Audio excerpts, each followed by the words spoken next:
Halo dan selamat datang di analisa mingguan AAFX pada tanggal 22 Januari. Ini adalah Chris yang sedang melihat market di seluruh dunia. Pasar pada hari Senin akan sangat sepi. Sebenarnya tidak banyak yang terjadi.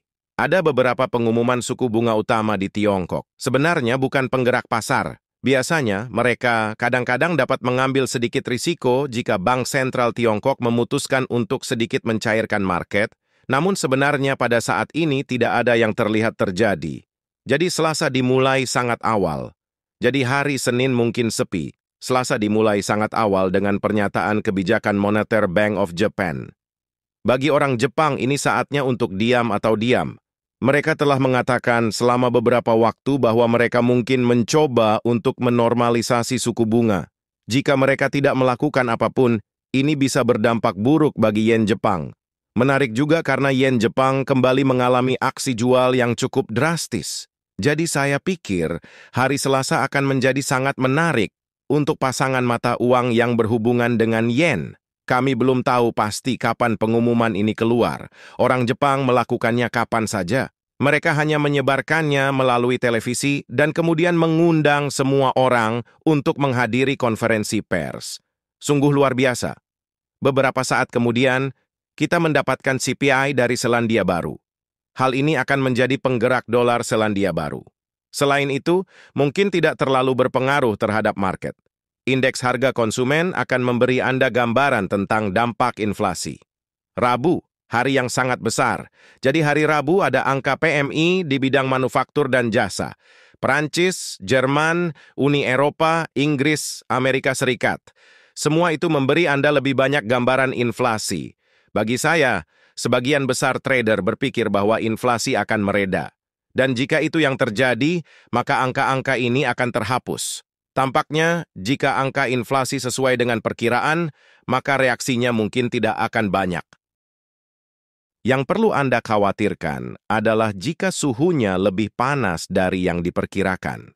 Sebagian besar bank sentral di seluruh dunia diperkirakan akan mulai melakukan pelonggaran dalam waktu dekat. Beberapa di antaranya lebih cepat dibandingkan yang lain. Namun pada akhirnya, kami tidak menyukai kejutan terkait inflasi saat ini. Semakin rendah angkanya, semakin baik. Ini akan ditujukan untuk aset berisiko. Satu hal yang patut diperhatikan setelahnya adalah Dewan Komisaris, pernyataan suku bunga Bank Kanada, laporan kebijakan moneter, dan konferensi pers. Hal ini akan memberi Anda gambaran tentang apa yang orang Kanada pikirkan tentang perekonomian mereka, atau bagaimana perkembangannya.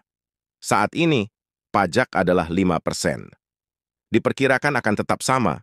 Kembali ke Jepang, mereka saat ini berada di negatif 0,1%.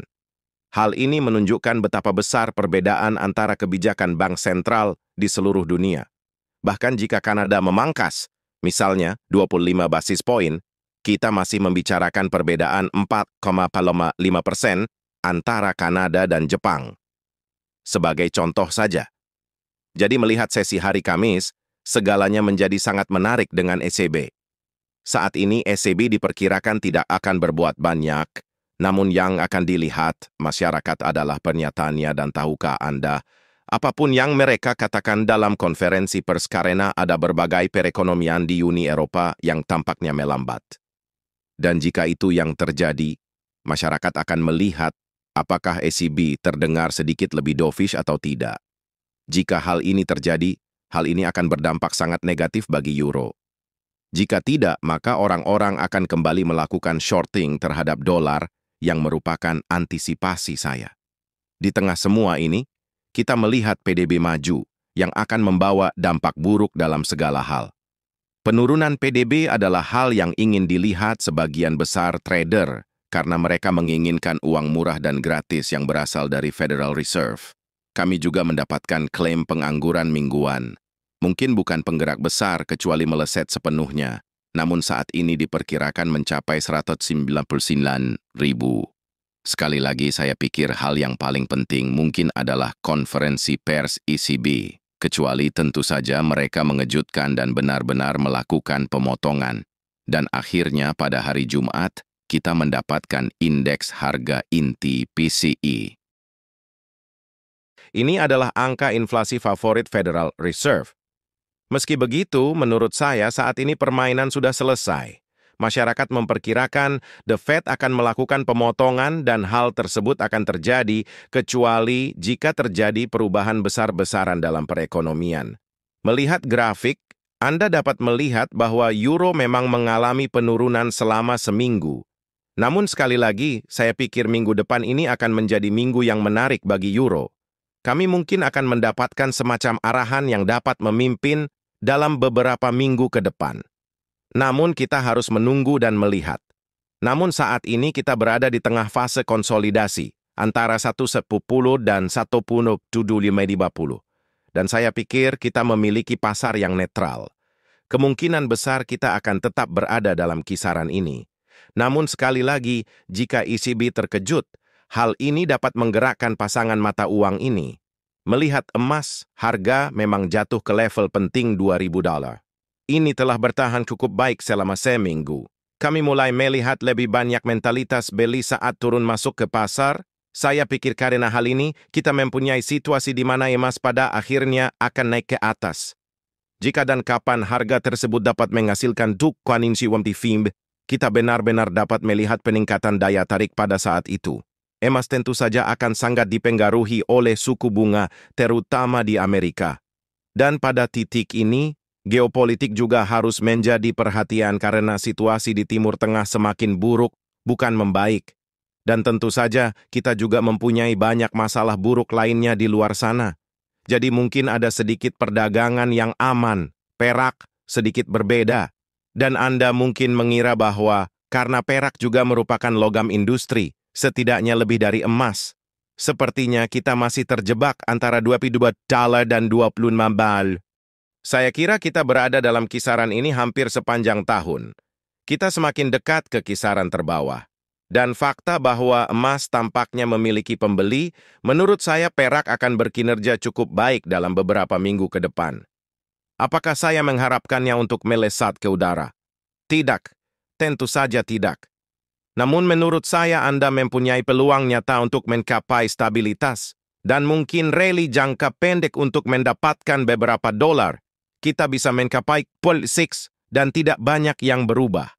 Bitcoin pada awalnya terlihat cukup negatif, tetapi pada hari Jumat mulai terlihat pemulihan. Jadi, izinkan saya melanjutkan dan mengambilnya. Anda dapat melihat bagaimana Bitcoin bangkit. Dan sepertinya hari Jumat mencoba menyelamatkan minggu ini ketika berada di level penting $40,000. Bagi saya, hal ini menunjukkan konsolidasi dan itu sangat masuk akal.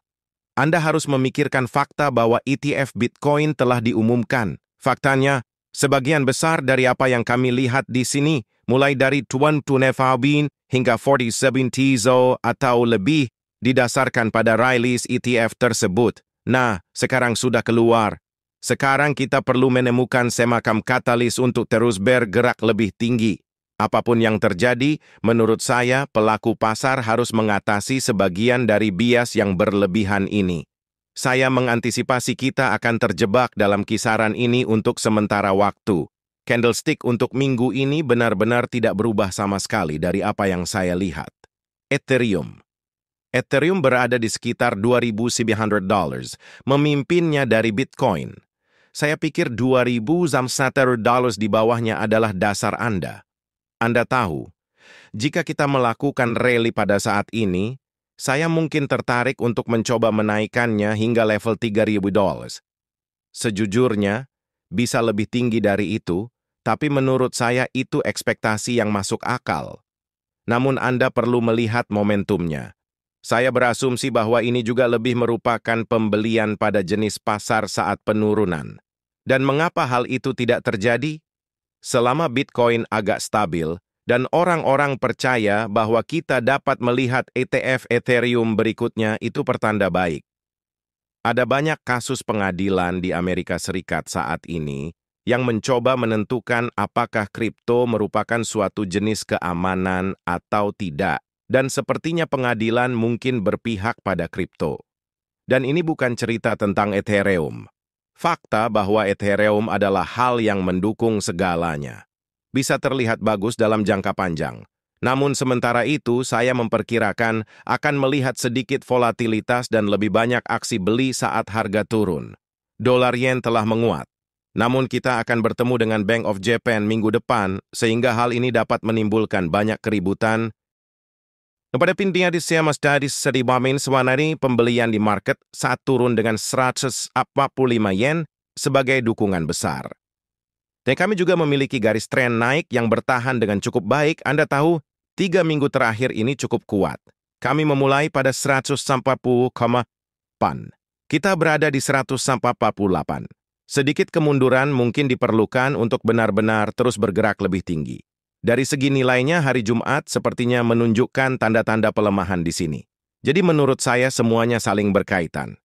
Orang Jepang mungkin akan mencoba untuk sedikit melemahkan pasar dan menyarankan bahwa mungkin suatu hari nanti mereka akan memperketat kebijakan moneter.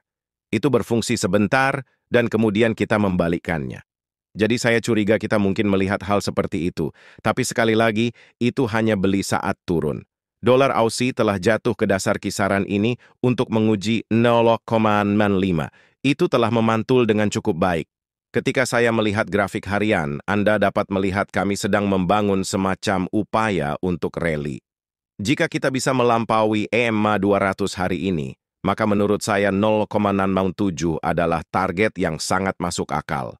Setelah itu, Anda mungkin melihat pergerakan ke level 0,9. Seluruh area di sini, antara 0,9 dan 0,95, memberi Anda 400 pips untuk dikonsolidasikan. Saya pikir itu sangat masuk akal di Aussie. Jadi saya akan terus melihatnya melalui prisma itu. Pasar minyak mentah. Ini adalah WTI. Posisinya tepat di bawah 75. Ini adalah Brent atau Inggris. Itu berada tepat di bawah 80-50. Mereka terlihat sama. Mereka berdua tampak seperti sedang mencoba membangun semacam markas. Hal ini sangat masuk akal pada saat ini karena meskipun kita mempunyai kelebihan pasokan minyak, jika bank sentral akan mulai menurunkan suku bunga, ada kemungkinan kita akan melihat peningkatan permintaan ekonomi. Dan jika itu masalahnya, maka minyak akan bekerja dengan sangat baik. Ini adalah titik terendah yang baru-baru ini kami uji di kedua kelas. Jadi menurut saya, mereka memiliki lebih banyak potensi naik daripada turun. Namun kita membutuhkan katalis.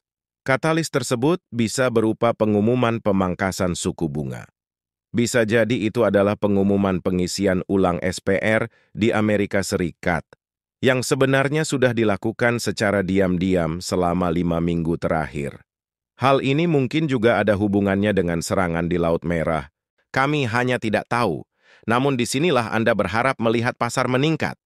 Saat ini, hal ini bisa dianggap sebagai akumulasi jika Anda seorang ahli teori Dow. S&P 500 telah jatuh ke level 4.700 dan kemudian lepas landas pada saat itu, terutama pada hari Jumat.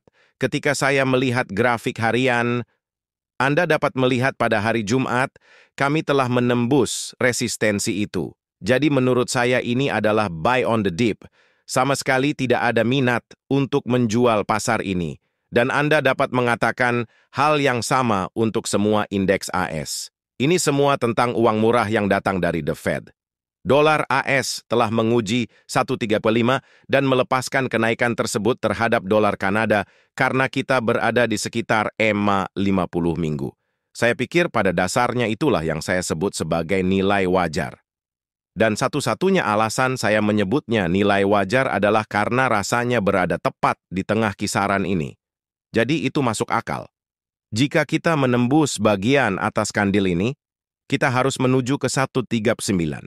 Dalam kondisi seperti itu, dolar AS akan menguat terhadap segala hal.